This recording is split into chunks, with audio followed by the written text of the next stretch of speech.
श्रीमद् भगवद्गीता की जय, श्रील प्रभुपाद की जय, आल वैष्णवास की जय। సో నిన్న మనము ఏం చెప్పుకున్నాము? కొంతవరకు చెప్పుకున్నామా? ఏం చెప్పుకున్నాము నిన్న? అది ఏంటి? ఒక పదం ఎవరన్నా చెప్పరా?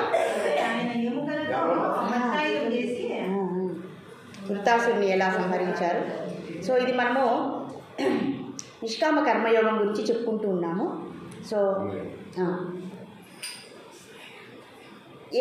ఏ ఫలము ఆశించకుండా మనం చేసేటటువంటి ప్రతి పనిని కూడా భగవంతుని యొక్క ప్రీతి కోసము, అంటే భగవంతుని ఆనందపరచడం కోసము, అంటే మన ఆనందం కోసం ఏ పని చేయకుండా భగవంతుడు ఆనందించాలని ప్రతి పనిని కూడా నిత్యము అర్పితం చేయడాన్నే కర్మయోగ లేదా నిష్కామ కర్మయోగ అంటారు. మనము చేసే పనులను ఏమంటారంటే కామ్య కర్మ అంటారు. కామ్య అంటే మనం ఒక ఫలితాన్ని ఆశించి చేస్తాం, అంటే ఆనందాన్ని పొందడానికే చేస్తాం, దుఃఖాన్ని పొందడానికి చేయం కదండి. కాబట్టి దాన్ని కామ్య కర్మ అంటారు. పనిని, కర్మ అంటేనే పని, మనం చేసే ప్రతి పని కూడా మనం ప్రతి ఒక్క రోజులో ఏ పని అయితే చేస్తున్నామో, తెల్లవారి నుంచి లేచినప్పటి నుంచి తిరిగి రాత్రి పడుకునే వరకు ఏ పని చేస్తున్నామో ప్రతిదీ కూడా భగవదార్పితం చేయడం, భగవంతుని యొక్క ప్రీతి కోసం చేయడం, భగవంతుని ఆనందపరచడం కోసం చేయడం. మరి మన ఆనందం ఎలా? భగవంతుని ఆనందం కోసం చేస్తాం అంటున్నాం, బాగానే ఉంది. మరి మనకెలా ఆనందం? మన ఆనందం కోసం కదండి మనం పని చేయాలి, అవునా కదా?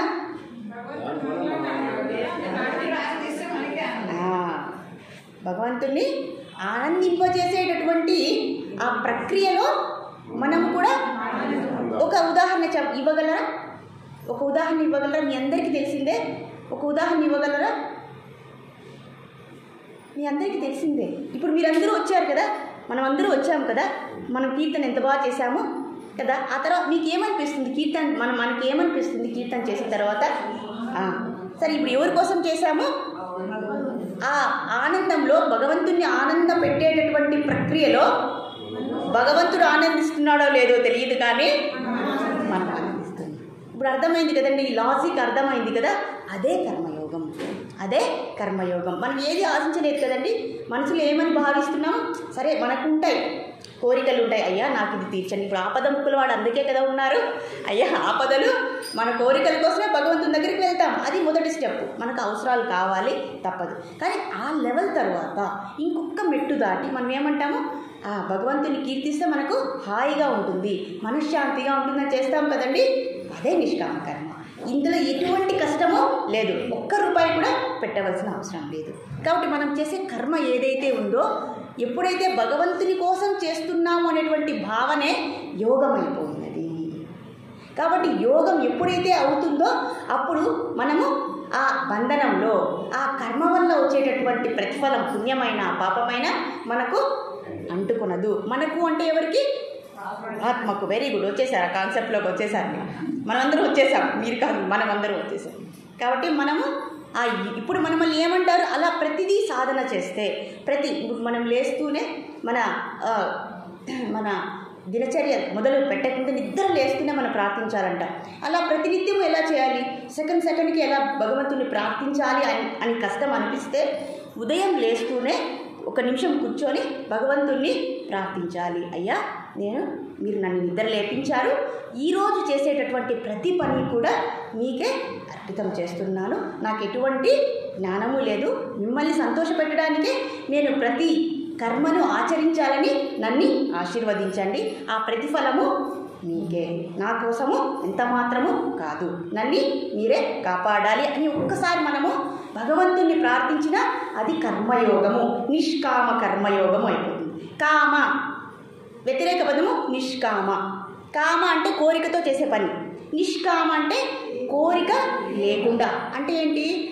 ఇప్పుడు చూడండి, మనము వ్యవసాయం చేస్తాము, ఆ పంట ఎక్కువ వచ్చినా తక్కువ వచ్చినా మనం ఆలోచించకూడదు. కానీ వ్యవసాయం అని చేసేటటువంటి కర్మని మనం ఎలా చేయాలి? ఫలితాన్ని ఆశించకుండా ఉందనేది రెండవది. మొదటిది ఏంటి? మన శక్తి వంచన లేకుండా పరిపూర్ణంగా చేయాలి. ఆ తర్వాత రెండవది ఏంటి, అందువల్ల వచ్చేటటువంటి ప్రతిఫలము లాభం కానీ నష్టం కానీ దాన్ని ఆశించవలసిన అవసరం లేదు. దాన్ని భగవంతునికే వదిలివేయాలి. నేను చేసేటప్పుడు నీ కోసము, నిన్ను సంతోష పెట్టడం కోసమే చేస్తున్నాను. అందుకే నాకు ఈ శరీరము మీరు ఇచ్చారు కాబట్టి ఈ శరీరాన్ని మీకే తిరిగి అర్పిస్తున్నాను అనే భావనలో మన దగ్గర ఏమైనా పోతుందా? మనకేమైనా నష్టం కలుగుతుందా? అది మనకు అనుభవజ్ఞం అవుతుంది కదండి, అనుభవితం అవుతుంది కదా. కాబట్టి ఇందులో ఎటువంటి కష్టము పెద్దగా లేదు, అలాగే ఖర్చుతో కూడుకున్న పని కాదు, అలాగే ఎంతో యోగము జ్ఞానము ఇందుకు అవసరం లేదు అని ఇక్కడ నిష్కామ కర్మయోగము మన ఇందులో భగవంతుడు మనకు ఈ చిన్న సూత్రాన్ని, ఈ చిన్న పద్ధతిని మనకు చెప్పించి ఈ మొత్తం భవసాగరం నుంచి మనము దాటేసే అంత పెద్ద యోగాన్ని మనకిస్తున్నారు. మనం ఆచరించేటటువంటి చిన్న సూత్రంతో ఎటువంటి కష్టము లేకుండా, ఎటువంటి ప్రతి పనిని పిల్లల్ని కంటామనుకోండి, నీ భక్తులుగా చేస్తున్నా, అన్నం తింటున్నాను, నిన్ను ఈ కోసం భక్తి చేయడానికి ఈ శరీరాన్ని నేను పోషించుకుంటున్నాను అని ప్రతిదీ ఒక భావనతో ఆ దైవోన్ముఖంగా మనం చేశామనుకోండి, అంటే దేవునికి దగ్గరగా చేశామనుకోండి, అది నిష్కామ కర్మయోగం అవుతుంది. అది మనల్ని భవసాగరం నుంచి కూడా తప్పించి వేస్తుంది అని ఇక్కడ భగవంతుడు స్వయంగా చెప్పేస్తున్నారు అన్నమాట. ఇందులో మనకు ఇంకా ఏమైనా సందేహాలు ఉన్నాయా? ఇది ఇంతవరకు మనం చెప్పుకున్నది నిష్కామ కర్మ యోగం అంటే ఏంటి. కర్మ కాస్త యోగం అయిపోయినాం. యోగం చేసేవాడిని ఏమంటారు? యోగి అంటారు. కాబట్టి మనల్ని ఏమంటారు? యోగంతో చేస్తే యోగి అంటారు. అంతకుముందు ఏమంటారు? ఏమైనా అనుకోవచ్చు. కాబట్టి ఇప్పుడు మనము కొంచెం ఇంకా ముందరికి తీసుకెళ్దాము. స్వామివారి యొక్క ఆశీర్వాదంతో, మీ అందరి యొక్క అనుమతితో. నేహ విక్రమణ అసౌస్తి ప్రత్యవాయో న విద్యతే స్వల్పమప్యస్య ధర్మస్య త్రాయతే మహతో భయా అనేస్తున్నారనమాట. ఇంతకుముందు నిష్కామ కర్మ యోగం అంటే ఏందో చెప్పారు. నిష్కామ కర్మ వల్ల మనకు లభించేటటువంటి ఫలితాన్ని కూడా ఇక్కడ చెప్తున్నారు. దానికి మనకు ఈజీగా అర్థమయ్యే ఒక పద్ధతిని ఒక ఉదాహరణతో మనము అర్థం చేసుకుందాం. అంటే ఈ నిష్కామ కర్మను చేస్తూ ఉన్నాము, మధ్యలో ఆగిపోయింది. మధ్యలో ఇప్పుడు మనం చూడండి, మన మానవ జన్మ అనేది ఎప్పుడు, శరీరాన్ని ఎప్పుడు వదిలేస్తామో మనకు తెలియదు. కానీ ఈ నిష్కామ కర్మ ఆచరణకి చేస్తూనే ఉంటాము. ఒకవేళ మధ్యలో ఆగిపోయింది అనుకోండి, ఈ జన్మలో 50% చేశాం, మరి నెక్స్ట్ జన్మ వచ్చినప్పుడు 51% నుంచి చేస్తాం. కాబట్టి మన బ్యాలెన్స్ ఏమైతే ఉందో, మనం సంపాదించుకున్నటువంటి ఈ ఆధ్యాత్మిక సంపద ఏదైతే ఉందో అది నిష్ప్రయోజనం కాదు. అది అలాగే నెక్స్ట్ జన్మకి, నెక్స్ట్ వచ్చేటటువంటి జన్మకి అక్కడి నుంచి మొదలవుతుంది. దానికి ఒక మంచి ఉదాహరణ ఇది. ఎలా అని ఇప్పుడు భగవంతుడు చెప్పారు, అది నిజమా కాదో అని మనం పరీక్షిద్దాం. అవునా కదండి? మనం పరీక్షించేది ఏది తీసుకోవాల్సిన అవసరం లేదు. ఎలా చెప్పగలరు? ఇప్పుడు మీరు చెప్పారు, ముందు జన్మలో మీరు మనం 30% చేశాము, ఈ జన్మలో 30% నుంచి ఎట్లా మొదలెడతాము? అంతకన్నా ముందుగా ఇంకొక ఉదాహరణ చెప్తాను. మనం ఇంతకుముందు చెప్పుకున్నాం ఈ ఉదాహరణ. ఒకతను కోటీశ్వరుడు ఒక పెద్ద కాంప్లెక్స్ కట్టేశాడనమాట. చూసాం కదండి, షాపింగ్ మాల్ ఇవన్నీ. అలా ఒక పెద్ద భవంతిని కట్టేశాడు.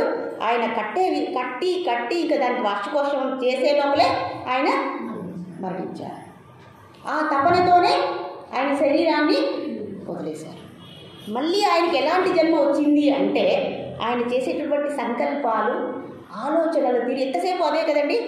ఈ ఫస్ట్ ఫ్లోర్ బాగా వచ్చిందా, సెకండ్ ఫ్లోర్ బాగా వచ్చిందా, ఇంకా ఎంత రెంట్ వస్తుంది, ఎంత అడ్వాన్స్ వస్తుంది, ఇది అయిపోయిన తర్వాత ఈ ఇన్వెస్ట్మెంట్తో ఇంకొక భవనం కట్టేసుకుందాము అని అనేటువంటి సంకల్పంతో, ఆలోచనతో ఆయన నెక్స్ట్ జన్మలో చెప్పులు కుట్టుకునేటువంటి వాడి యొక్క ఇంటిలో ఆయన పుట్టాడు. కానీ ఆయనకి ముందు జన్మలో ఉండేటువంటి సంస్కారము, ఆ స్మృతి ఏదైతే ఉందో అది మాత్రము గుర్తుంది. మనకు ఒక్కసారి అనుభవపూర్వకం ఎప్పుడో చూసినట్లే ఉందే అని అనుకుంటూ ఉంటాం చూడండి. ఇంతకుముందు చూసిండాము, కానీ ఎప్పుడో చూసినటువంటి ఆ స్మృతి అనేది మనకు గుర్తు వస్తూ ఉంటుంది. కొన్ని అయినా మన జీవితంలో మీకు అనుభవపూర్వకం మనకి ఉండవచ్చు. సో ఆయనకి ఏమైంది, ఈ భవనం గురించి మాత్రము చాలా బాగా గుర్తుపెట్టుకున్నాడు. సరిగ్గా ఆయన పెద్ద అయ్యేటప్పటికీ వాళ్ళ పిల్లలు 3 ఉన్నారు. వాళ్ళు కూడా ముసలైపోయారు, ముసలి వయసులోకి వచ్చేసారు, వృద్ధాప్యంలోకి వచ్చేసారు.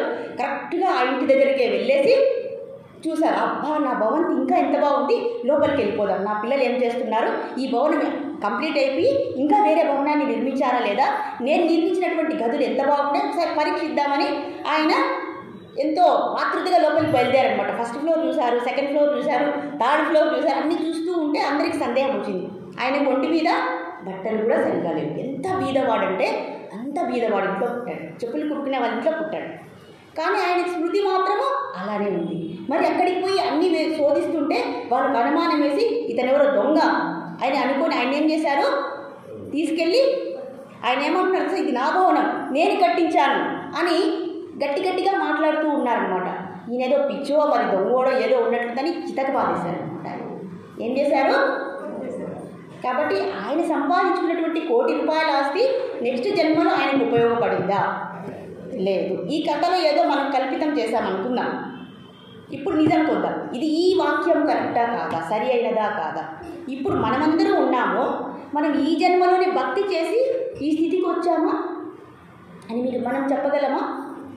మనము ఇప్పుడు మీరే మీ అనుభవంలోనే మీరు ఎప్పుడు సాయిబాబాని ఎప్పుడు చూశారు, చూస్తూనే మీరు ఎంత తొందరగా కనెక్ట్ అయ్యారు ఆయనకి, మీరు ఎంత త్వరగా ఆయనకి భక్తులయ్యారు, ఆ భక్తిని ఎంత త్వరగా ఆచరించారు అని మనం ప్రశ్నించుకుంటే అది ఇప్పుడు వచ్చినదే కాదు, అది మన ముందు జన్మలో చేసినటువంటి తపస్సు, సాధన, సుకృతి, పుణ్యఫలము. కాబట్టి మనం చూస్తూనే ఏం చేశాము, భగవంతుని చూస్తూనే అమ్మా అని నచ్చేసింది మనకు. ఎందుకు ఆయన దగ్గరికి ఎందుకు వెళ్తున్నారు? ఆకర్షితమయ్యే కదా. ఒక అయస్కాంతానికి ఒక ఇనుప ముక్క ఎట్లా ఆకర్షితం అవుతుందో అలాగే భగవంతుడి భక్తులున్నా భగవంతుడి యొక్క శాస్త్రాలున్నా మనకి నచ్చుతాయి, ఆకర్షితం అవుతాము. ఇప్పుడు మనకు అనిపిస్తుందా కొంచెమైనా మనం ఇదే జన్మలోనే మనము భక్తి చేసి ఇదే జన్మలోనే మనం ఆకర్షితులమయ్యామనుకుంటున్నామా? అది ముందు జన్మల యొక్క ప్రతిఫలము, సంపాదన. ఆ బ్యాలెన్స్ అలానే ఉంది. కాబట్టి ఈ జన్మలో మనము ఎక్కడైతే ఆపేశామో అక్కడి నుంచి మనము మొదలు పెడతాము. ఒకవేళ ఇప్పుడు పూర్తి అవ్వకపోతే మరి ఇంకొక జన్మలో పూర్తి చేస్తాం. దీనికి చివరి తుది ఏంటి? భగవంతుణ్ణి తిరిగి చేరుకునే వరకు మనకి ఇష్టం ఉన్నా లేకపోయినా ఈ చైన్ అంటే ఏమంటారు, ఈ ప్రక్రియ కొనసాగుతూనే ఉంటుంది. కొందరికి అర్థమవుతుంది, కొందరికి సగం అర్థమవుతుంది, కొందరికి పావుభాగం అర్థమవుతుంది, కొందరికి 1% అర్థమవుతుంది. కానీ ఆ 1% నుంచి ముందుకు పోతూ ఉంటారు అని ఇక్కడ చెప్తున్నారు. ఈ శ్లోకం యొక్క అర్థం ఏంటంటే మనం చేసినటువంటి ఈ భక్తి ఏదైతే ఉందో అన్ని జన్మలకి ఒకవేళ మనం ఇప్పుడే కంప్లీట్ చేసేసామనుకోండి, అదృష్టవశాత్తు ఈ జన్మతోనే. మరి మన యొక్క లక్ష్యం ఏంటి? భగవంతుని చేరుకోవడమే మన లక్ష్యం. ఆ లక్ష్యం తెలిసిన వాళ్ళు ఆ సాధన ఎంతో తీవ్రంగా చేస్తారు. సగం తెలిస్తే సగం తీవ్రతతో చేస్తారు. అవునా కదండి? సో మన ఆలోచన, మన జ్ఞానాన్ని, మన వివేకాన్ని బట్టి మనము భక్తిని చేస్తూ ఉంటాము. కానీ అదృష్టవశాత్తు మనందరూ కూడా ధరించాలని, ఈ జన్మలోనే మనం ముగించాలని మనము భగవంతుణ్ణి ప్రార్థిద్దాము. కాబట్టి మనం తీవ్రంగా పరిశ్రమ చేయాలి. అంటే తీవ్రంగా తాపత్రయం అనేది మనకు ఉండాలి, సాధన అనేది ఉండాలి. ఒక్కసారి తెలిసిన తర్వాత జ్ఞానము మళ్ళీ దానికి కామ పెట్టడం అనేది వివేకం కాదు. ఒక్కసారి అన్నీ ఆ సత్యాన్ని తెలిసిన తర్వాత మళ్ళీ చూసుకుందాము, రేపు చూసుకుందాము, ఇంకొక నెల తర్వాత చూసుకుందాము, వయసు అయిపోయిన తర్వాత చూసుకుందాము, ఆ తర్వాత మనమే. కాబట్టి మనకు ఎంత బాగా అర్థమైతే అప్పుడే ఆ సాధనని ఎంతో తీవ్రంగా చూడండి. భక్తి చేయాలన్నా కూడా అంత సులభ సత్యం కాదు. మన పరిస్థితులు అనుకూలించవు. మనం ఇక్కడికి రావడానికి మనం ఎంతో తాపత్రయపడితేనే మనం అందరూ ఇక్కడికి వస్తున్నాం. అది అందరికీ తెలుసు. చాలా మంది ఫోన్ చేసి చెప్పారు, మా బజార్లో కూడా చెప్పారు, అయినా ఎవరు అది ఏమంటే వాళ్ళు అంతవరకు తెలిసి ఉంటుంది. కానీ ఇప్పుడు ఇక్కడికి వచ్చే వాళ్ళందరూ కూడా ఆ స్థితిని దాటిపోయారనమాట. ఆ లెవెల్ని దాటిపోయి ఇంకా ముందుకి ఫాస్ట్గా భగవంతుని దగ్గరికి వెళ్ళిపోతున్నారు. కాబట్టి వాళ్ళకి ఇది తప్ప ఇంకొక చింతన అనేది ఉండదు. కాబట్టి ఇక్కడ నిస్సందేహంగా భగవంతుడు నేహ విక్రమణాశోస్తి స్వల్పమప్యస్య ధర్మస్య తాయతే మహతో భయాత్. మీరు కొంచెం స్వల్ప మాత్రైన ఈ ధర్మాన్ని, ఈ సాధనని మీరు చేసినా కూడా మీకు ఏదైతే భయపెట్టిస్తుందో, మనకు భయపడిచ్చేది ఏంటండి? మనకన్నిటికంటే భయం ఏంటి? మృత్యు భయము. ఆ మృత్యు భయం అనేది నేను లేకుండా చేస్తాను అని ఎవరిస్తారండి మనకు మాట? మనకి ఎవరన్నా మాట ఇచ్చారా ఇంతవరకు? ఇక్కడ మాట ఇస్తున్నారు, మనం పట్టేసుకోవాలి. అయ్యా మీరు చెప్పారు, మీ మాటని మీరు నిలబెట్టుకోవాలి అనేటువంటి సంపూర్ణ విశ్వాసంతో ఇక్కడ భగవంతుడే నేరుగా వచ్చి మాట్లాడిస్తున్నారు. చూడండి, శ్రీ భగవాను వాచ అంటున్నారు. అర్జున వాచ, ధృతరాష్ట్ర వాచ, సంజయ వాచ అన్నారు. కృష్ణ వాచ అనలేదు కదా. కానీ అక్కడికి వచ్చేటప్పటికి శ్రీ భగవాను వాచ చెప్పేసిన అనన్యాస్ చింతయంతో మాం ఏ జనా పర్యుపాసతే తేషాం విద్యావియుక్తానాం యోగక్షేమం మహామ్యహం. అయ్యా మీరు నన్ను ఆశ్రయిస్తే ఏమైంది? వేరే చింతలేవి లేకుండా నన్ను ఆశ్రయిస్తే నేనే భరిస్తాను. కాబట్టి మీకు ఇతర చింతనలు లేకుండా నా మీద సంపూర్ణ విశ్వాసంతో మీరు నన్ను ఆశ్రయిస్తే మీ యోగక్షేమాలని నేను చూసుకుంటాను. యోగక్షేమాలంటే ఏంటి? గురుభ్యో నమః. యోగక్షేమాలంటే ఏంటి? ఎంతవరకు అర్థం చెప్తాం మనము? సమస్యలతో పాటు ఇక్కడ చూసుకుంటారు. మన చివరి లక్ష్యమైనటువంటి, చివరి సంపద అయినటువంటి ఆ జన్మ మృత్యు పరంపర లేకుండా చేసేస్తాడు. ఇది కదండి అన్నిటికంటే ముఖ్యము, లాభదాయకమైనది. లాభం లేని ఏం చేయనండి. ఎందుకు చేయాలి కదా? అక్కడ లాభం లేకపోతే ఎందుకు చేయాలి? మీరు ఇంతగా మాట ఇస్తున్నారా? మాకు మీరు ఇంతగా మాట ఇస్తున్నారు, మేము ఇక్కడ దేవాలయం నిర్మించాము, మీరు రండి మేము చూసుకుంటామంటే ఎందుకు రామండి? మేము ప్రసాదాలు మంచిగా ఇస్తాము, మీకు మంచి కీర్తన ఉంటుంది, అన్ని కార్యక్రమాలు జరుగుతాయి, మీకు అంత ఆనందం ఇస్తామని అమ్మగారు చెప్పినప్పుడు మనకేంటండి హాయిగా వచ్చి కూర్చోవచ్చు. ఇలా సత్సంగాలు నిర్వహిస్తారు.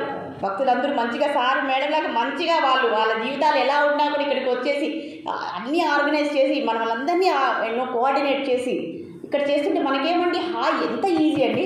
మీకు ఇంత తర్వాత నేను ఒక కథ చెప్తాను, అప్పుడు అర్థమవుతుంది ఏంటో, ఎంత కష్టం ఉందో అప్పుడు అర్థమవుతుంది మనం ఎంత అదృష్టవంతులు అనేది మనకు అర్థమైపోతుంది. ఇప్పుడు మీరు అట్రాక్ట్ అయ్యారనుకోండి, అంటే మీరు భగవంతుడి దగ్గరగా వెళ్ళిపోతున్నట్లే.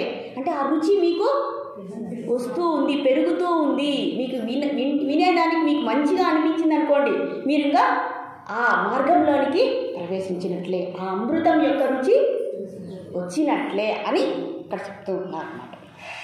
కాబట్టి మనం చేసినటువంటి ఈ ధర్మం ఏదైనా సరే అది నిష్ప్రయోజనం కాదు. కానీ మీరు భౌతిక సంపద ఏదైతే ఉందో దాన్ని మీరు ఎంత సంపాదించుకున్నప్పటికీ నెక్స్ట్ జన్మలో మీకు ఎర్ర పైసా కూడా రాదు. నేను ₹1,00,00,000 సంపాదించి నెక్స్ట్ జన్మలో పోయేసి SBI బ్యాంక్లోకి వెళ్ళేసి అయ్యా నా ₹1,00,00,000 నాకు ఇచ్చేసేయండి అంటే ఏమంటారు?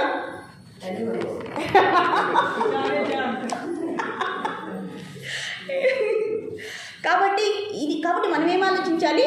శాశ్వత సంపదని, శాశ్వతమైనటువంటి శరీరాన్ని, శాశ్వతమైనటువంటి ఆనందాన్ని, సంతృప్తిని, శాశ్వత లోకాన్ని మనము చేరుకోవాలి అని ఆలోచించడమే వివేకవంతుడి లక్షణము. అదే వ్యవసాయాత్మక బుద్ధి. దానికి ఇంకొక పేరేమన్నారు? వ్యవసాయాత్మక బుద్ధి లేదా నిష్కామ కర్మ యోగం అని చెప్పేశారు. ఎంత బాగా చెప్పేస్తున్నారండి. ఇంత ప్రామాణికంగా ఎవరైనా మనకు వాగ్దానం చేయగలరా? రాజకీయ నాయకులు కూడా వాగ్దానాలు చేస్తారండి. తల్లిదండ్రులు కూడా పిల్లలకు వాగ్దానం, అయ్యా నేనుంటాను, నిన్ను కాపాడుకుంటాను. పిల్లలు అంటారు, అమ్మా మేము మిమ్మల్ని కాపాడుకుంటాము అంటే ఎంతవరకు కాపాడగలరు అనేది ప్రశ్నార్థకం.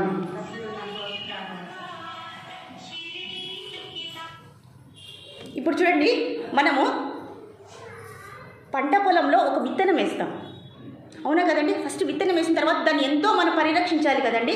దానికి నీరు పోయాలి, ఎరువులు వేయాలి, దాని అన్ని కలుపు మొక్కలన్నీ తీసేయాలి, దాన్ని మొదటి నుంచి కాపాడుకుంటూ రావాలి, నీరు పోస్తూ క్రమంగా రావాలి.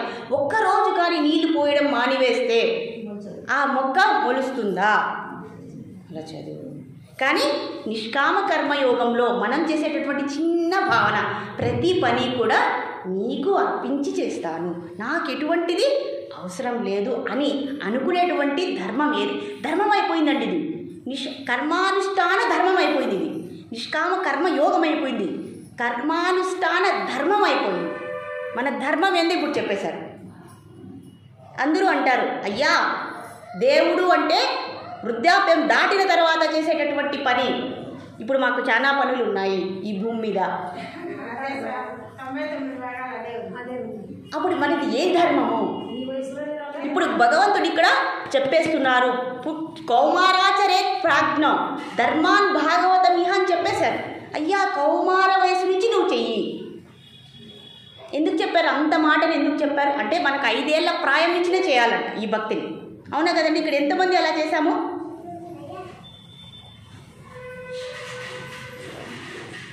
సరే, మనము ఈ నిష్కామ కర్మ ఆచరణ చేస్తే మనకి ఏమొస్తుందంటే త్రాయతే మహతో ఈ ఘోర సంసార సాగరం, ఈ మరణం జననం అనేటువంటి విపత్తు నుంచి మనము తప్పించుకు. ఇంతకంటే పెద్ద సమస్య ఏదైనా ఉందండి? ఇంతకు మించినటువంటి సమస్య మనకి ఏమైనా ఉందా? ఇంతకు మించినటువంటి పరిష్కారం ఇంకేదైనా ఉందా? అన్నిటికంటే మనకు కష్టమైనది ఏంది? జన్మ మృత్యు పరంపర. పరంపర అంటే జన్మించడం, మరణించడం, మళ్ళీ జన్మించడం, ఇంకొక జన్మలో, ఇలా ఎన్నో జన్మలు తీసుకుంటూ పుట్టడం, మరణించడం. ఒక తల్లి చూడండి, ఒక బిడ్డకు జన్మనివ్వాలంటే ఎంత ప్రసవ వేదని అనుభవిస్తుంది. తన ప్రాణాన్ని కూడా పనంగా పెట్టేస్తుంది. అవునా కదండి? అలా జన్మించిన జన్మ అంటే అంత ఈజీ కాదు, మనందరికీ అనుభవపూర్వకం. అలాంటివన్నీ కూడా తప్పించేస్తుంది. కాబట్టి ఈ ఘోర సంసార సాగర పరంపరని నుంచి మనల్ని విముక్తిని చేసేస్తుంది. ఇదే మోక్షం, ఇదే మోక్షము. ఇంకా ఏమైనా ఉన్నాయా? అలాగే ఇప్పుడు చూడండి, అడవుల్లో కూడా ఒక్కొక్కసారి దట్టమైన అడవుల్లో వృక్షములు వాటంతటికి అవి అంటుకునేస్తుంటాయి. ఒక్క నిప్పు రవ్వ, ఒక్క చెట్టు ఇంకొక చెట్టు రాపిడి వల్ల ఒక్క నిప్పు రవ్వతో మొత్తం అరణ్యం అడవి అనేది కాలిపోతూ ఉంటుంది. అది ఎలా సాధ్యము? అది ఎలా సాధ్యము? ఇది కూడా అలాగే సాధ్యం. రాపిడి వల్ల. రాపిడి వచ్చిన తర్వాత వచ్చేది ఏంటండి? ఒక్క నిప్పు రవ్వ. అవునా కదా? మీరు మనం 2 రాళ్ళను తీసుకోండి, ఇలా ఇలా కొట్టండి, ఏమొస్తుంది? వెంటనే అగ్గి వచ్చేస్తుందా? ఫ్లేమ్ అనేది వస్తుందా? ఫ్లేమ్ అంటే ఏమంటారు? నిప్పు కాదు, ఫ్లేమ్. నారాయణ, మంట. ఎస్. కాబట్టి మనం కొడుతున్న నిప్పే కదండి వస్తుంది. ఆ నిప్పే ఏం చేస్తుంది? మొత్తం అరణ్యాన్ని ఎలా దగ్ధం చేస్తుందో. అలాగే ఒక్క చిన్న టాబ్లెట్ మనకి ఏదైనా జబ్బు చేసింది అనుకోండి, ఒక్క టాబ్లెటే ఇంత పెద్ద శరీరంలో ఉండేటువంటి ఇంత జబ్బుని కూడా ఎలా మానివేస్తుంది. టాబ్లెట్ ఇంతే, మన శరీరం ఎంత, దాని డోసేజ్ ఎంతైనా పర్వాలేదు, కానీ దాని యొక్క సైజ్ పరిమాణం ఎంత చిన్నది. మరి ఈ చిన్న టాబ్లెట్ మనమల్ని కాపాడంగా. అలాగే ఇంకొక ఉదాహరణ కూడా ఇచ్చారు. పెద్ద సముద్రంలో ఒక చిన్న పడవైనా కూడా దాటేయగలదు కదండి. ఒక చిన్న పడవ మహాసముద్రాన్ని ఎలా దాటుతుంది అంటే ఏం వివరణ ఇవ్వగలం మనము? దాటుతుందా లేదా? ఈ 3 ఎలా సాధ్యమో అలాగే ఈ నిష్కామ కర్మయోగం కూడా మనల్ని భవసాగరం నుంచి కూడా తప్పించి వేస్తుందని ఇన్ని ఉదాహరణలు ఇస్తున్నారు కృష్ణ పరమాత్మ. అది నిజమైతే ఇది కూడా నిజమే. మనకు కావాల్సింది వచ్చేసింది. అవునా కదండి?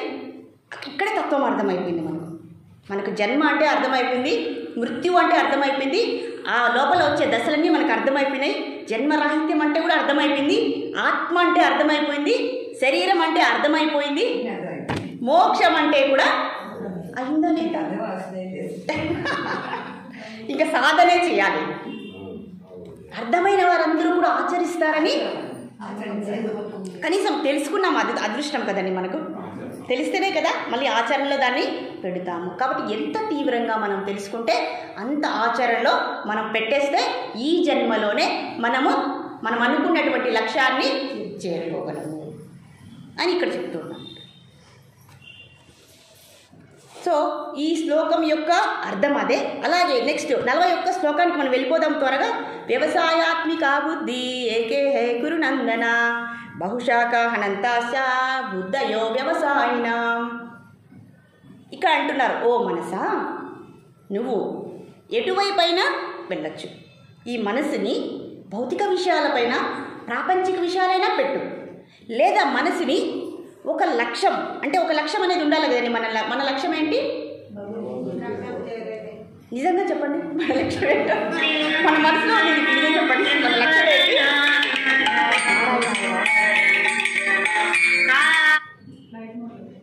నా వీడియో కట్ అయిపోయింది, అన్నీ ఆఫ్ చేయాల్సింది.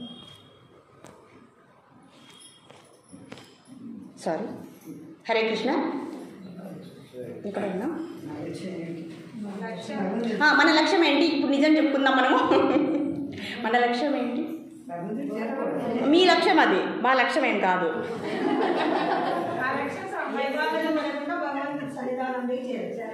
మాతాజీ గారి లక్ష్యం. ఇంకా మీ లక్ష్యాలు కూడా చెప్పండి, ఏది ఉంటే అది చెప్పండి, పర్వాలేదు. అవునా కదండి? ఇప్పుడు మనమే చెప్పుకుందాం, బయట ఎవరికి.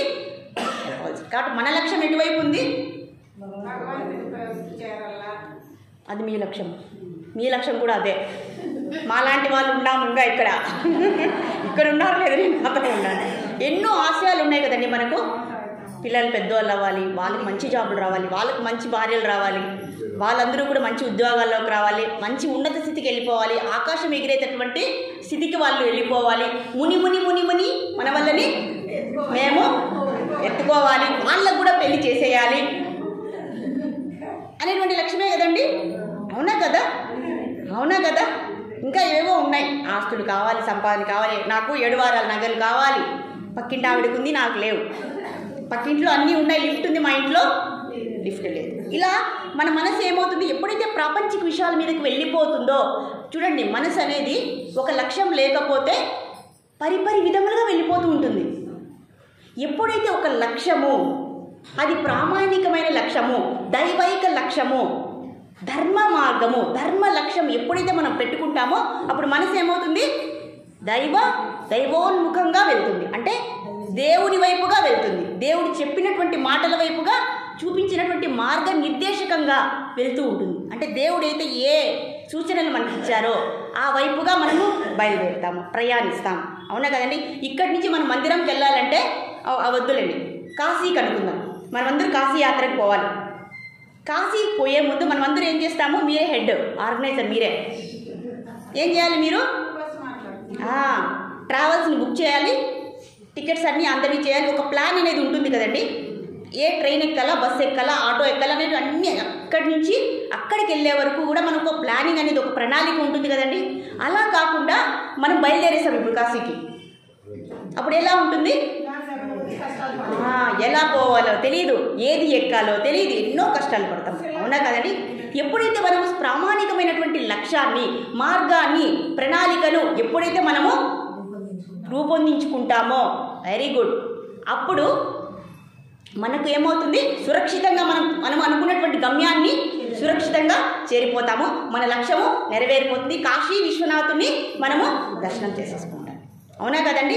అలాగే ఈ భౌతిక జీవితంలో కూడా, మానవ జీవితంలో కూడా మనము ఒక లక్ష్యాన్ని ఏర్పరచుకోవాలి. ఆ లక్ష్యం వైపుగా మనసుని పంపించాలి. ఏది? బుద్ధి. అదే వ్యవసాయాత్మిక బుద్ధి. ఇప్పుడు చెప్పినటువంటి సూచనలు, ఇప్పుడు భగవంతుడు చెప్పినటువంటి జ్ఞానాన్ని మనం ఏం చేస్తాము? బుద్ధి రూపంలో ఏం చేస్తాము? బుద్ధి మనసుకు చెప్తుంది, మనసు అలా నడుచుకుంటుంది. అది లేకుండా, భగవత్ మార్గం లేకుండా ఈ భౌతిక మార్గంలోకి వచ్చేసామనుకోండి, ఎలా పడతామో తెలియదు, దేని వెంట పడిపోతామో తెలియదు, ఎలా పోతామో కూడా, ఈ జీవితం ఎక్కడికి వెళ్ళిపోతుందో కూడా మనకు తెలియదు అని ఇక్కడ చెప్తున్నారు. నేను చెప్పింది కాదు అని.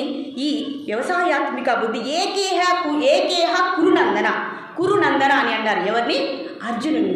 కురునందన అంటే కురువంశం యొక్క జన్మించిన పుత్రుడు నందన అనేసారనమాట. ఓ కురునందన, నువ్వు వ్యవసాయాత్మిక బుద్ధిని పెట్టుకో, ఒక లక్ష్యాన్ని పెట్టుకో, అది ఒకే లక్ష్యమై ఉండాలి. నువ్వు నా వైపు వస్తావా, రా, ఆ వైపు వెళ్తావా, వెళ్ళు, అది నీ ఇష్టం. కానీ ఒక్క లక్ష్యాన్ని నువ్వు ఎప్పుడైతే పెట్టుకుంటావో నువ్వు గమ్యాన్ని సులువుగా చేరుకోగలవు. అందులో ఎటువంటి కష్టాలు, దుఃఖాలు అనేటివి నీ దగ్గర దరిచేరవు అని ఇక్కడ చెప్తూ ఉన్నారనమాట. అలా కాబట్టి అలా ఇప్పుడు మన దైవమందు మనకు నమ్మకం ఉండాలి కదండి. ఇప్పుడు ఆయన మనకు సూచనలు ఇచ్చారు, జ్ఞానాన్ని ఇచ్చారు, సంపూర్ణ విశ్వాసం ఉండాలి. ఆ మార్గాన్ని అనుసరించేదానికి మన దగ్గర విశ్వాసము, నమ్మకం అనేది పరిపూర్ణంగా ఉండాలి. ఈ దారిలో కూడా మనకు కష్టాలు వస్తాయి, అవునా కదండి? మీరు రోజు రావడానికి ఎన్ని కష్టాలు ఉన్నాయి కదా, మనకు అర్థమవుతుంది కదా. అయినా కూడా మనము ఒక నిర్దేశం, ఒక లక్ష్యాన్ని ఏర్పరచుకున్నాం కాబట్టి రాగలుగుతున్నాము. ఇది కూడా అదే. కాబట్టి మనం ఏం చేయాలి? ఒకే ఒక లక్ష్యాన్ని పెట్టుకోవాలి. చిన్నప్పుడు మనం ఆడుకొని ఉంటాము, చిన్నపిల్లలు ఆడుతూ ఉంటారు, ఒక భూతద్దం తీసుకుంటారు, చూసా మీకు తెలుసా? ఒక పేపర్ని కింద పెడతారు, విన్నారా? సూర్యుడికి ఆ చిన్న భూతద్దాన్ని సూర్యుడి వైపు చూపిస్తారు. ఆ సూర్యకిరణాలు ఆ చిన్న భూతద్దం మీద పడి కింద పేపర్ పెడతారు. ఆ తీవ్రతకు, ఆ ఎండ సూర్యకిరణాల తీవ్రత వల్ల, అంటే సూర్యకిరణాలన్నీ కూడా ఒకే స్థలంలో కేంద్రీకృతం అవ్వడం వల్ల ఆ వేడికి కింద ఉండే పేపరు కాలిపోతుంది, భస్మం అయిపోతుంది. అంటే సూర్యకిరణాల యొక్క తీవ్రత ఒకే ఒక ప్రదేశంలో, ఇది భూతద్దం. సూర్యకిరణాలు ఎప్పుడైతే ఈ తీక్షణంగా ఈ భూతద్దం మీద పడతాయో దాని కింద ఉన్నటువంటి పేపరు ఈ వేడి వల్ల కాలిపోతుంది. అంటే ఏమి? ఏకోన్ముఖంగా ఒకే వైపు తీవ్రంగా వస్తే, మనం ఏం బయటకు ఎండలో పోయామనుకోండి, తీవ్రంగా అనిపిస్తుంది కదా, మనం వేడెక్కిపోతాం కదా, అలాగే. కాబట్టి మనం ఏముండాలి? తీవ్రంగా ఏకోన్ముఖంగా ఉండాలి. అంటే ఒకే లక్ష్యం వైపు మనము వెళ్ళాలి. అప్పుడు మన కర్మలన్నీ కూడా దగ్ధమైపోతాయి అని ఇక్కడ చెప్తారు. కాబట్టి ఒకే ఒక లక్ష్యాన్ని పెట్టుకో. లేదా నువ్వు ఒకే లక్ష్యం కాకుండా వేరు వేరు లక్ష్యాలు పెట్టుకున్నావు అనుకోండి, అదే ఇప్పుడు నేను ఇది భూతద్దం కాదు, ఇప్పుడు నేను సూర్యరశ్మి వైపు ఈ బుక్కును పెట్టాను అనుకోండి, కాలుతుందా? ఎందుకు ఎందుకు కాలిపోదు? మధ్యలో అద్దం లేదు. అంటే అద్దం అంటే ఏమి? ఇక్కడ ఒకే లక్ష్యము, ఏకోన్ముఖంగా ఒకే వైపు సూర్యకిరణాలు పడ్డం వల్ల కాల్చివేస్తుంది. లేదా ఎప్పుడైతే భూతద్దం లేదో అప్పుడు సూర్యకిరణాలు ఎటువంటి అటువైపు ప్రయాణించి ఆ వేడి అంతా పక్కకు వెళ్ళిపోతుంది, కాబట్టి ఈ పేపరు కాలిపోదు. అలాగే మనం కూడా మన మనసుని ఒకే వైపుకు, మన బుద్ధిని ఒకే లక్ష్యం వైపుకు వెళ్తే మనం అనుకున్నటువంటి గమ్యాన్ని చేరుకొని మన కర్మలన్నీ కూడా పటాపంచలైపోయి మనము భగవంతుణ్ణి చేరుకోగలము అని ఇక్కడ చెప్తున్నారు. కాబట్టి మనకు చంచలం అనేది ఉండకూడదు. ఒక్కసారి ఒక ఆలోచన ఉన్న తర్వాత ఆ ఏక ఆలోచనలోనే ఉండాలి. ఆ ఆలోచన చేసే ముందు ఒక లక్ష్యాన్ని, ఒక సూత్రాన్ని, ఒక ప్లాన్ని, ఒక ప్రణాళికని మనం గట్టిగా పట్టుకోవాలి. ఆ మార్గంలోనే వెళ్ళిపోవాలి. ఇంకొక మార్గంలో పోయినామంటే ఈ మనసు చంచలం కదండి, మనసు ఎటువిదో వెళ్ళిపోతుంది. అలా వెళ్ళిపోకుండా బుద్ధితో ఆ మనసుని కంట్రోల్ చేసి ఆ మార్గం, ఏ మార్గం అయితే మనం అనుకున్నామో ఆ మార్గం వైపు వెళ్ళిపోవాలి. కాబట్టి నిశ్చల స్థితిలో, చంచలమైన మనసులో కాకుండా, చంచలం కాకుండా అచంచలమైన మనసుతో మనము ఆ మార్గాన్ని గట్టిగా పట్టుకోవాలి. భగవంతుడు ఏ మార్గాన్ని అయితే నిర్దేశించాడో, సూచించాడో ఆ మార్గం వైపు మనము వెళ్ళిపోవాలి. అదే ఇక్కడ చెప్తున్నారు, ఏకేహ కురునందన. అప్పుడు నీకు లక్ష్యాన్ని సులభంగా దాటగలవు అని ఇక్కడ చెప్తున్నారు. అంతకుమించి ఇంకేమీ లేదు. ఇప్పుడు మనం చెప్పుకున్నాము, భగవంతుని యొక్క ప్రీత్యర్థం మనము కైంకర్యాలు చేస్తున్నాము, కర్మలను ఆచరిస్తున్నాం, పనులను చేస్తున్నాము. మరి భగవంతుని యొక్క ప్రీతి అంటే ఏంటి, భగవంతుని ప్రీతితో చేస్తే ఏమవుతుంది అనేది మనము ఒక ఉదాహరణగా మనం ఇప్పుడు అర్థం చేసుకున్నాము. రంతి దేవుడు అనేటువంటి ఒక శుద్ధ భక్తుడు ఉండేవాడు అనమాట. ఇప్పుడు చూద్దాం. శుద్ధ భక్తుడు అంటే ఇంకా వేరే అనన్య చింతన అనేది లేదనమాట. భగవంతుని మీదే ఆయన యొక్క దృష్టి మొత్తం ఉంటుందన్నమాట. ఇంకా వేరే ఆలోచన ఉంది, నేను భగవంతుని వైపే ఉండాలి, భగవంతుడే నా లక్ష్యం, భగవంతుడే నేను చేరుకోవాలి, ఇంకా ఈ భౌతికపరమైనటువంటి ఎటువంటి ఆలోచన నాకు లేదు అని అనుకునేవాడే శుద్ధ భక్తుడు. అలాగే భగవంతుడు చెప్పినటువంటి ఈ జ్ఞానాన్ని యథాతథంగా పాటించేవాడిని శుద్ధ భక్తులు అంటారు. లోక కళ్యాణార్థం ఆ భగవద్ జ్ఞానాన్ని ఉపయోగించేవాడిని శుద్ధ భక్తులు అని అంటాం. అంటే ఇక నిష్కామ అంటే ఎటువంటి కామ అనేది లేదనమాట. ఎప్పుడు నిష్కామ కర్మే ఉంటుంది. వ్యవసాయాత్మిక బుద్ధి ఇది మొదటి స్టెప్. మళ్ళీ భక్తి యోగంలోకి వెళ్ళిపోతుంది. ఈ నిష్కామ కర్మయోగమే భక్తి అయిపోతుంది. కాబట్టి ఫస్ట్ది కర్మయోగము, రెండవది భక్తి యోగము. మళ్ళీ చూద్దాం ఈ కర్మయోగము భక్తిగా ఎలా మారుతుందో మనము 6వ చాప్టర్ నుంచి మనము తెలుసుకుందాము. సో ఇంతవరకు ఈ చరిత్రలో మనం చూసాం కదండి, ఈ కలియుగే ప్రథమ పాదే మనం జంబోద్వీపే భరతవర్షే భరతఖండే అని చెప్తుంటాం కదా. ఈ భరతవర్షంలో, ఈ భరతఖండంలో ఇలాంటి శుద్ధ భక్తులు ఎంతోమంది ఉన్నారు. వాళ్ళలో అరుదుగా మనం విన్నటువంటి పేరు రంతిదేవుడు. ఆయన ఒక పెద్ద రాజు. ఆయన చిన్నప్పటి నుంచి కూడా చాలా మంచి భక్తుడు. ఆయనకు కలిగినటువంటి ఒక కోరిక ఏంటంటే తన దగ్గర ఏమున్నా కూడా దానం చేయడం. ఆ దానం చేయడం కూడా భగవంతుణ్ణి ఆనందపరచడం కోసం దానం చేస్తారు. మనం ఎందుకు దానం చేస్తామండి? పుణ్యం రావాలని, లేదా మంచి ఉత్తమ లోకాలకు వెళ్ళాలని, ఏదో ఫలం ఆశించే చేస్తాం కదండి. కానీ ఆయన భగవంతుని యొక్క సూచన ఏంటి? మనకు కలిగినటువంటి సంపదని ఇతరులకు దానం చేయాలి అని భగవంతుడు చెప్తే ఆ ఒక్క నియమాన్ని పట్టుకున్నారన్నమాట. చిన్నప్పటి నుంచి అంతే. ఆయన దగ్గర ఉన్నటువంటి కూడా ఇతరులకు, అంటే ఎవరికి అవసరమో వాళ్లకు ఇచ్చేసేవాడు. అలా ఆయన పెరిగి పెద్దయ్యారు, పెద్ద రాజు అయ్యారు. రాజు అయిన తర్వాత కూడా ఆయన ఏం చేశారు? తన దగ్గర ఉన్నటువంటి సంపదనంతా ప్రతి నిత్యము ఏం చేశారు? ఆపదలో ఉన్నవారికి మొత్తం ఇచ్చేశారు. ఇలా ఇవ్వంగా ఇవ్వంగా ఇవ్వంగా ఇవ్వంగా ఏమైంది? మొత్తము కరిగిపోయింది. ఈ పద్ధతి అంతా, ఈ ప్రక్రియ అంతా ఎవరి కోసం చేస్తున్నారు? నేను ఇది చేస్తే భగవంతుడు ఆనందిస్తాడు. ఆనందిస్తున్నాడని ఆయన కనపడడం లేదు, వినపడడం లేదు. కానీ భగవంతుడు చెప్పాడు, శాస్త్రం చెప్పింది, నేను దాన్ని పాటిస్తాను. ఎంత సంపూర్ణ విశ్వాసం చూడండి. అవునా కదా? ఇప్పుడు ఆయన వింటున్నారా లేదో మనకు తెలియదు కదా. అయినా సంపూర్ణ విశ్వాసాన్ని ఉంచే మనము ఉన్నాము. ఉన్నారు అంటే ఉన్నారు, లేరు అంటే లేరు. అది భగవంతుని యొక్క తత్వం ఏంటి తెలుసా అండి? మనం ఉన్నామంటే ఉన్నాం. ఏ యథామా ప్రపద్యంతే. మనం ఉన్నారంటే ఉన్నారు, లేరు అంటే లేరు. ఈ నియమాన్ని పెట్టుకున్నారనమాట. ఇంకా మొత్తం కరిగిపోయింది. ఆయన మొత్తం రాజ్యం వెళ్ళిపోయింది, ఇల్లు వెళ్ళిపోయింది, అన్నీ వెళ్ళిపోయి తినడానికి ధాన్యాలు కూడా లేవు. ఇలా ఏం చేశారు? అతనికి భార్య ఉంది, 2 పిల్లలు ఉన్నారు. వీళ్ళు ఏం చేశారంటే లాస్ట్కి తినడానికి తిండి కూడా లేకుండా ఎవరు వచ్చినా కూడా ఇచ్చేయడమే. ఎవరు వచ్చిన ధాన్యాలతో సహా అన్నీ ఇచ్చేశారు. ఇంక ఇంట్లో ఏమీ లేదు, తినడానికి ఏమీ లేదు. ఇలా ఎన్ని రోజులు గడిచాయంటే 40 రోజుల పైనే గడిచింది. వీళ్ళు చెప్పిన ప్రకారం 48 రోజులు అయిపోయాయి. సో పస్తులు ఉండేదానికి కూడా రెడీ అయిపోయారు. అంత దిగజారిపోయారు. ఏది? ఆర్థిక పరంగా. కానీ ఆయన ఏమి అన్నీ ఇచ్చేస్తున్నాడు, ఇంకా ఎంతో సంతోషిస్తున్నాడు. అన్నీ ఇస్తున్నాడు, ఎంతో సంతోషిస్తున్నాడు. మొత్తం ఒకరోజు పస్తున్నాడు, సంతోషంగానే ఉన్నాడు. ఇలా 48వ రోజు కూడా ఆయన సంతోషంగానే ఉన్నాడు. ఇలా ఎవరైనా ఉండగలమా మనము? ఒక్కరోజు అన్నం లేకపోతే, ప్రసాదం లేకపోతే, ప్రసాదేరిటే నేను అంటే ఆ ప్రసాదం లేకపోతే దానికోసమే జీవిస్తూ ఉన్నామన్నమాట. అంటే మీరందరూ కాదు ఉన్నారంటూ. అవునా కదండి? అలా 48 రోజులు గడిచిన తర్వాత కూడా ఆయన సంతృప్తిగానే ఉన్నాడు, ఆనందంగానే ఉన్నాడు. ఇంకా ఏదన్నా ఉంటే ఇద్దామా అని ఆలోచిస్తున్నారు. ఇంకా భార్య పిల్లలందరూ కూడా ఓర్చుకోవాలంటే కదండి ఈ ఆకలి దప్పులకి.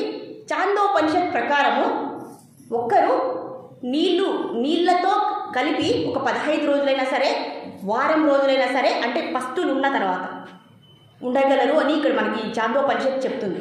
నీళ్ళతో కూడా మన ప్రాణాన్ని పెట్టుకోవచ్చు. అలా మీరు ప్రయత్నించదండి ఎవరు. అవునా కదా?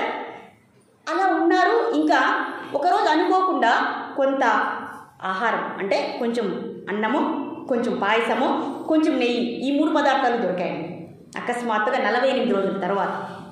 ఎలాగో దొరికేశాయి. ఈరోజు అందరూ వాకిళ్ళు వేసేసి ఆ నైవేద్యాన్నే భగవంతునికి అర్పించి. చూడండి, ఎవరైనా సరే ఇంత ఆకలిగా ఉంటే ఏం చేస్తారు? అన్నం వస్తూనే. కానీ అప్పుడు కూడా వాళ్ళు ఏం చేశారు? భగవంతునికి దాన్నే నైవేద్యంగా పెట్టారు. ఆ తర్వాత నలుగురు కూర్చొని ఇంకా తిన్నామా అని అనుకునేటప్పటికీ తలుపు కట్టారు. ఇప్పుడే రావాలి వాళ్ళు ఎవరు వచ్చారు? అయ్యా, నాకు ఒక వ్యక్తి వచ్చారు, నాకు చాలా ఆకలిగా ఉంది, తినకపోతే నా ప్రాణము పోయేటట్లే ఉంది, దయచేసి నాకు ఆహారాన్ని మీరు ఇవ్వండి అంటే ఇప్పుడు ఏం చేయాలి? ఆయన మనమైతే ఏం చేసాం? పక్కకు పో, మాకే దిక్కులేదు ఇక్కడ. అదే మనం ఉంటే పరీక్ష అనుకుంటామండి. కానీ దీన్ని మనం సీరియస్గా అర్థం చేసుకోవాలి. సో వచ్చారు, సరే అనేసి ఉన్నటువంటి ఆహారంలో సగభాగం చేశారు, 2 సగాలు చేశారు. ఒక సగభాగాన్ని వచ్చినటువంటి అతిథికి వాళ్ళు పెట్టేశారు. ఆయన తినేశారు, వెళ్ళిపోయారు. ఆ తర్వాత ఇంకైనా కూర్చొని ఈ సగాన్ని నలుగురు కలిసి 4 భాగాలు చేసుకుని తిందామా అనుకున్నారు. ఆ తర్వాత మళ్ళీ డోర్ కట్టారు. మళ్ళీ వచ్చారు. ఆయన కూడా, అయ్యా నాకు ప్లీజ్ కొంచెం ఆహారం పెట్టండి. సరే, ఆ ఉన్న సగంలో ఇంకా 2 భాగాలు చేశాడు. ఒక భాగాన్ని అతిథికి పెట్టారు, ఇంకొక భాగాన్ని పెట్టుకున్నారు. ఆయన తినేసాడు, ఆయన వెళ్ళిపోయాడు. ఇంకొకతను కుక్కల గుంపుతో వచ్చాడు. ఆయన ఎవరితో వచ్చాడు? కుక్కల్ని వేసుకొని వచ్చాడు. అయ్యా, నాకు చాలా ఆకలి అయిపోతుంది, మీరు పెట్టాల్సిందే నా దగ్గర, నాకు ఏదో ఒకటి పెట్టేయండి, లేదంటే ఇప్పుడే నేను అన్నారు. సరే, ఇంకేం చేశారు? ఉన్నటువంటి ఆ పావు భాగం కూడా ఏం చేశారు? పెట్టేశారు. ఆయన తినేసి హాయిగా వెళ్ళిపోయారు. ఇంకా మిగిలింది ఈ నీరు మాత్రమే. సరే, నీళ్ళైనా తాగేసి ప్రాణాన్ని నిలుపు. ఇంకా ఆ నీరు కూడా తాగకపోతే ప్రాణం అనేది నిలవదండి, ఉపనిషత్తుల ప్రకారమైన, వైద్యశాస్త్ర ప్రకారమైనా కూడా. సో మళ్ళీ ఏం చేశారు? మళ్ళీ ఇంకా ఏ డోర్లు లేవేమో ఆ ఊర్లో, వీళ్ళింటికే వస్తున్నారు. ఇది చూడండి, ఇంతకుముందు అందరికీ ఇచ్చేశాడు కానీ దాన ధర్మాలు చేశారు కదా, వీళ్ళు ఆకలితో అలమటిస్తుంటే ఎవ్వరూ కూడా వచ్చి సహాయము చేయలేదు. ఎవరు చేయలేదని ఈయన ఎంత మాత్రమో బాధపడలేదు. ఈ స్థితికి వచ్చిన దానికి భగవంతుణ్ణి నిందించలేదు, ఎవరిని ఏమీ అనలేదు. అదే సంతోషాన్ని, ముందు ఎంత సంతోషం ఉందో అదే సంతోషంతో సంతుష్టంగా ఉన్నారనమాట ఆయన. ఇలా మనం ఉండగలమా? ఆకలి తాతహలా అడుగుతుంటే మనం ఉంటామా? ఉండలేము. ఒక పులిని తీసుకోండి, ఒక వారం పాటు దానికి ఆహారం లేకపోతే ఏం చేస్తుంది? అది ఎంత ఆవేశంతో మింగుతుంది. మరి వీళ్ళు ఇన్ని రోజులు ఇంకా ఈ నీరన్నా తాగుదాము, ఈ గ్లాస్లోది ఒక్కొక్కరు ఒక్కొక్క గుటక తాగుదామని అనుకున్నారు, పెట్టారు. ఇంకో ఆయన వచ్చారు, అయ్యా నాకు ఆహారం పెట్టండి. అయ్యా మా దగ్గర ఆహారం లేదు, ఈ నీరు మాత్రము మిగిలి ఉంది. మరి మీకు అన్నారనమాట, మాకు ఇదే ఉంది, ఇక నువ్వు అడుగుతున్నావు కాబట్టి మీరు స్వీకరించండి. మరి మీ ప్రాణము అన్నారు, నా ప్రాణం ఏముంది, ఆ జగదీశ్వరుడు ఉండంగా నాకేంటి సమస్య, ఆయన జగదీశ్వరుడు ఒక్కడుండంగా నాకేంటి ఈ భయము, నా ప్రాణము నాది ఉండాలో ఊడిపోవాలో ఆయనకే తెలుసు, కాబట్టి ఆయన చూసుకుంటారు. మీరేం బాధపడకండి, మీరు ఈ పానీయాన్ని, ఈ మధుర జలాన్ని మీరు స్వీకరించండి. ఆయన ఏం చేశారు? ఇంకా చెప్పిన తర్వాత ఆయన తాగేసి హాయిగా ఉన్నారు. ఇంకా వీళ్ళు ఆయన వెళ్ళిపోతూనే వీళ్ళు హాయిగా పడుకున్నారు. ఇంకా వీళ్ళు బతుకుతారనేటువంటి నమ్మకం కూడా లేదు. ఈ దశలో కూడా, ఈ స్థితిలో కూడా, ఈ సంక్లిష్ట స్థితిలో కూడా, ఈ ప్రతికూల పరిస్థితుల్లో కూడా వాళ్ళ యొక్క మానసిక స్థితి ఎలా ఉందంటే సంతోషంగా ఉంది, సంతుష్టంగా ఉంది. నాకు భగవంతుడు ఇచ్చినటువంటి సందర్భం ఇది, స్థితి ఇది, ఆయనకు లేని నాకెందుకు, నా హృదయం అనేది భగవంతుని యొక్క అర్పితం, నా శరీరం ఉండాలో లేదో ఆయన ఇష్టం, జగదీశ్వరుడు ఉండంగా నాకెందుకు ఈ ఆకలి బాధ అనేటువంటి దాంతోనే ఉన్నారు. ఇంకా ఏమైపోయిందంటే, ఇంకా వచ్చిన ఈ నలుగురు ఎవరంటే, ఒకరు ఇంద్రుడు, ఇంకొక మళ్ళీ వచ్చారనమాట. వాళ్ళు వీళ్ళంతా వాకిలు వేసుకుంటే మళ్ళీ డోర్ తట్టారు. ఇంకా ఏముంది ఇవ్వడానికి, మళ్ళీ డోర్ తీశారు. ఒక్కొక్కరు వస్తున్నారు. మొదట ఇంద్రుడు వచ్చాడు, ఆయన్ని అప్పుడు ముందు రూపంలో రాలా, ఇప్పుడు ఇంద్రుడి రూపంలో ఇంద్రుడే వచ్చేసాడు అనమాట. ఆ తర్వాత 2వ డోర్ కొట్టారు, ఆయన అగ్నిదేవుడు. ఆ తర్వాత 3వ డోర్ కొట్టారు, ఆయన ఎవరు? యమధర్మరాజు. ఇంకా 4వసారి ఎవరు కొట్టారు? ఎవరు కొట్టి ఉంటారు? సాక్షాత్తు శ్రీమన్నారాయణుడే, ఆది విష్ణువే ఇంటికి వచ్చేసారనమాట. ఈయన యొక్క స్థితి చూసి ఇంటికి వచ్చేసారు. వాళ్ళని చూసి సకల దేవతలందరూ కూడా వచ్చేసారు. ఎప్పుడైతే మహావిష్ణువు, ఆది విష్ణువే కిందికి దిగారో వైకుంఠం నుంచి, మిగిలిన దేవతలందరూ కూడా ఆయనతో పాటు వచ్చేసారు. అందరూ వచ్చి మీలాగా ఇలా చూస్తూ ఉన్నారనమాట. చూడండి, ఆ స్థితిలో వాళ్ళకి ఎంత ఆశ్చర్యం, వాళ్ళ మనసు కరిగిపోయిందనమాట ఈయనను చూసి. అయ్యా, నీకు ఎందుకు ఇలా అనిపిస్తుంది? నీ త్యాగానికి, నీ నిరీక్షణకి, నీ ఓపికకి, నీ సంతోషానికి, నీ సంతుష్టతకి మేము ఎవ్వరినీ చూడలేదు. నీకెందుకు ఇలా అనిపిస్తుంది? త్యాగానికి కూడా ఒక హద్దు ఉంది. ఈ ప్రతికూల పరిస్థితుల్లో కూడా నువ్వు ఇంత సంతోషంగా ఉండావే, నీ యొక్క మనసు చంచలమే లేదే, అచంచలంగా స్థిర మనసుతో ఇప్పుడు కూడా నువ్వు భగవంతుని ప్రార్థించుతూనే ఉన్నావు. ఇది ఎలా నీకు సంప్రాప్తించింది అన్నారు. నాకు జగదీశ్వరుడు ఉండగా, ఆ ఈశ్వరుడే నా దగ్గర ఉండగా ఆకలి దప్పుల భయము నాకెందుకు, నా ప్రాణం పోతే ఎంత ఉంటే ఎంత అనేటువంటి భావనతో సంతోషంగా ఉండారండి. ఇలాంటి భక్తుణ్ణి మేము ఎప్పుడూ కూడా చూడలేదు. నీకు ఏమి కోరిక కావాలో కోరుకో, ఎన్ని వరాలు కోరుతావో కోరుకో, అప్పుడు మేము అందరూ ఇచ్చేస్తాం. 33 కోట్ల దేవతలు కూడా నీకు వరాన్ని ఇచ్చేస్తాం, నీలాగా ఎవరు లేరు, మేము చూడలేదు అన్నారు. అప్పుడు నాకు ఏమి కోరిక కోరుకోవాలో తెలియదు. నాకు ఏదైనా కోరిక ఉంటే కదండి కోరిక చెప్పడానికి, ఏదైనా బాధ ఉంటే కదా, ఏదన్నా కామవాంఛ ఉంటే కదా, ఏదైనా ఆశయం ఉంటే కదా. నా ఆశయం అంతా నా భగవంతుడు సంతోషంగా ఉండాలి, ఆయన ప్రీతి చెందాలి నా సేవతో, అది ఒక్కటే నాకు కావాలి. అది ఎలాగో వచ్చేసింది. ఇంకేమీ అవసరం లేదంటే ఏమీ అవసరం లేదు. ఇది తినకపోతే నువ్వు ఇంకా చచ్చిపోతావు అని అన్నా కూడా ఆయనకి ఎటువంటి చింతన. ఈ మానసిక స్థితి, ఈ అచంచలమైన స్థితి, దీన్ని ఏమంటారో కూడా తెలియదు. ఈ శుద్ధ భక్త స్థితి హైయెస్ట్ లెవెల్కి దాటిపోయారన్నమాట. మానస దేహే గోహో జో కిచ్చు అర్పితులు తుమ్హారే నందకిషోరా. అన్ని మనసు దేహము అన్నిటినీ ఇంద్రియాలని అన్నింటినీ కూడా నీ పాదాల మీద పెట్టేస్తాను, నువ్వు బాగుండాలి అని. ఎవరు అనుకుంటారండి? మనం బాగుండాము అని అనుకుంటాం, కానీ ఎవరు అనుకుంటారు? కాబట్టి భగవంతుడు బాగుండాలని, భగవంతుని ప్రీతి కోసం చేసినటువంటి సేవ ఇది. కాబట్టి ఆయనకి ఏం ప్రాప్తిస్తుంది? ఆ భగవంతుడి యొక్క సన్నిధి ప్రాప్తిస్తుంది. సో ఈ తర్వాత కూడా ఆయన ఏం చేశారు? ఏం అడగలేదు, దేవతలు అందరూ వెళ్ళిపోయారు. ఆ తర్వాత కూడా ఈయన ఇదే విధానాన్ని కొనసాగిస్తూ ఆయన చివరికి ఆ భగవంతుడి యొక్క చరణారవిందమే చేరుకున్నారు. కాబట్టి భగవంతుడి యొక్క సన్నిధికి చేరిపోయారు. సో ప్రతి ఒక్క ఇప్పుడు దీన్ని ఏమంటాము? నిష్కామ కర్మయోగము అయిపోయింది, భక్తి యోగము అయిపోయింది. కాబట్టి మనం చెప్పడమేమి, ప్రతి కర్మను కూడా భగవంతుని ప్రీత్యర్థం, ఆయన కోసం చేస్తున్నాము, ఆయన ఆనందించాలి, ఆయన బాగుండాలనేటువంటి దాన్నే మనం ఇక్కడ శుద్ధ భక్త స్థితి అనేస్తున్నాము. కాబట్టి దీన్ని మనము పెంపొందించుకోవాలి. ఎప్పుడు భగవంతుని యొక్క ప్రాప్తి పొందాలంటే ఈ మార్గాన్ని మనము ఎంచుకోవాలి అని ఇక్కడ రంతీదేవుడు మనకు సూచిస్తున్నారు. హరే కృష్ణ కృష్ణ కృష్ణ హరే హరే, హరే రామ రామ రామ హరే హరే. శ్రీమద్ భగవద్గీతకి శ్రీల ప్రభుపాద